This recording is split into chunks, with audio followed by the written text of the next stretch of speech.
Welcome to After Hours Action. I'm Gregg Greenberg from TheStreet, and happy Friday. Although investors may not want this week to end, stocks rose to record highs again as Janet Yellen's pledge of easy money continued to embolden traders to keep buying. Let's wrap up the market. The S&P was up 8 points to 1798, while the Dow finished 87 points higher. The Nasdaq added 13 to 3986. In corporate news, Carl Icahn disclosed yesterday in an SEC filing he owned close to 3.9 million shares of Apple at the end of September. Apple shares closed $3 lower at $525. And Warren Buffett's Berkshire Hathaway disclosed a new stake of 40 million shares in ExxonMobil. Exxon shares were up 2.2% on the news. Finally, LinkedIn shares were flying after Stifel Nicolaus initiated coverage of the stock with a buy. Shares were up 4.4%. Stifel also began coverage of Yelp with a buy rating, sending its stock higher by 5%. Taking a look to next week, it's a big one for retail earnings. TJX reports on Tuesday, JCPenney and L Brands, that's the limited, is on Wednesday. And on Thursday, we hear from Target, Sears, Abercrombie, and The Gap. So Thursday is certainly going to be big.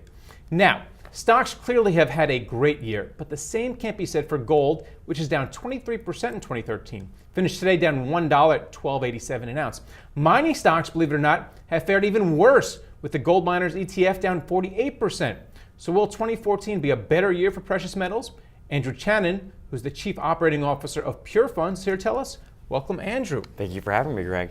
All right, so should precious metals, should gold investors expect something better in 2014 because it can't get much worse? I certainly agree with you there. It's the bottom has definitely been close to, or if not put in already, and we've seen that this asset class has been one of the most hated this year.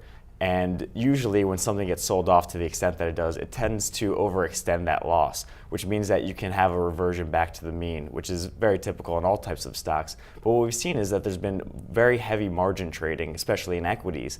And we've seen a lot of the non-mining names being bought with this margin. However, we've seen the mining names being shorted with this margin. So that spread, I think, will begin to tighten up much more. And I think anytime leverage and margin is involved with that type of trade, things can happen very quickly. So I think it is important, if you are looking at the mining space, to start to nibble into it and start to add a position if you don't have one yet. Well, there's the gold miners ETF, which is the GDX that tracks the miners. That's down close to 50%. And there's the mining services ETF, which is yours, which is the MSXX. That's only down around 30% or 28% year to date. What's the difference? Certainly. So all these mining companies don't have the equipment or the services built within to go out and operate their actual operations and put their mines into production or explore. So they need to go out and contract companies that have these expertise, whether it's the equipment or the know-how, in order to do so.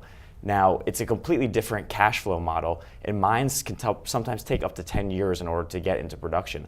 But this whole time, they're using mining service companies in order to figure out what they have and how to get it out. So these companies are being paid to help the mining companies operate, and typically they've been paying off a nice dividend yield. So not only have you gotten paid to wait, but you haven't had the same correction that you have in the actual miners. You haven't been punished as much. So let's talk about some stocks that you like. One of them is Energold Drilling. This is a microcap based in Vancouver.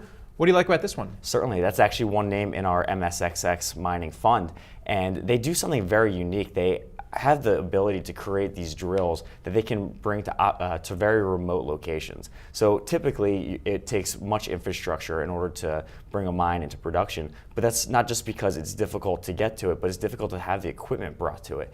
So they're able to actually drop off location at very remote areas and can start to bring on these new frontiers in mining. So I think that they have the ability to grow when the juniors do start to go out and explore more. So they could be a name that would turn early. You're also a fan of Endeavour Silver. This stock is down 46% year to date. It's got about, say, a $440 million market cap. Why do you like this one? Certainly. I think they're doing things right. They are still making money, and that's something that's been very difficult to say of most mining companies during this downtrend. So I think that when silver prices do correct, I do believe that we will see this happen in 2014. I think that these silver names that have been beaten up so bad, you mentioned down 40% or so on the year, but it's off of its highs of $12 from several years ago. So I think there's much upside in a turn silver. So do you like silver better than gold because of the industrial uses? So if you get a pickup in the economy, people will use silver in their products more? That's exactly one of the reasons I do like silver so much. You do have that natural bid due to the great industrial applications that silver has. So you have the plus side that gold does, but you also have this inherent part of silver where it typically outperforms gold in these bull markets. All right, well, hi-ho, silver. Lone Ranger said that. Thank you, Ansher, for coming on.